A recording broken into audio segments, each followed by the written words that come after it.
Welcome to Between Two Speakers, where we speak about speaking and communications. I'm Randy Ford. I'm a writer and storytelling strategist. You can find me at firststorystrategies.com.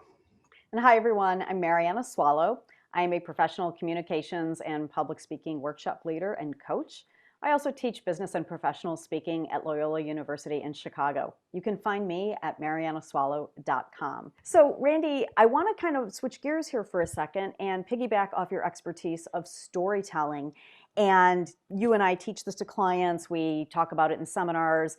But something that I would love to have kind of in a short version here, because this is something I have to communicate to clients a lot. Tell us about a storytelling concept or a way that you can use storytelling to support communication in the workplace, whether it's a political arena, corporate work, or not-for-profit or educational work. How can storytelling support your work communication? Yeah, I think the biggest thing is to when we talk about storytelling and Mhm. we teach people that storytelling as a communications tool doesn't necessarily mean story time. It means taking the principles of what have made stories the oldest and most effective means of communication, Mhm. and that includes the audience. That includes knowing your audience. And that is important even if you are sending an email. Mhm. You have to stop and think, okay, what if I were on the receiving end of this? Am I sending this to someone in my audience? In this case, it's your email recipient. Right. Am I somebody who likes to read long things? Or am I somebody, if I'm that audience person, am I just looking to get a quick email and move on? Do I get tons of emails?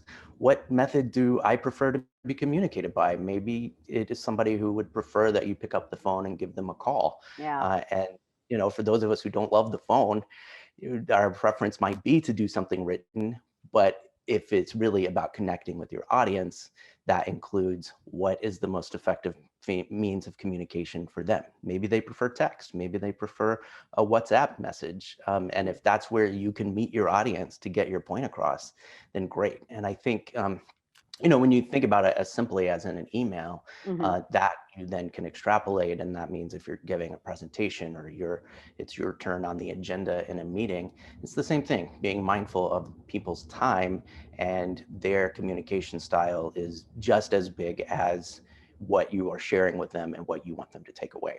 Excellent. Is there anything else that you would like to share with the readers about communicating? I mean, you had a really great point about, thinking about the audience, because you might prefer phone calls, but the person who you're trying to call is probably so swamped they might prefer an email. Yeah, exactly. And it's learning what works for people and what doesn't. I had a client a long time ago who was very busy, Hmm. and I understood, but there were often I was handling conference logistics for this client, and that involves a lot of questions, and Yeah. sometimes there would be a bunch of questions at once, like, can you sign off on this shipping quote? Can you sign off on this menu? How many chairs do you need? And I found that this person did not read all of that. And this person would write back and maybe give an answer to one of those questions. That's so So frustrating. it was having to change my presentation style to her so that Mm. everything could be a yes or no answer. And that was very clear direction in a paper trail of what she wanted. And if it needed to be a series of emails, but I had to learn that that's what my audience wanted, was to be able to take it in chunks and give back one word answers that then set me loose to do what I needed to do.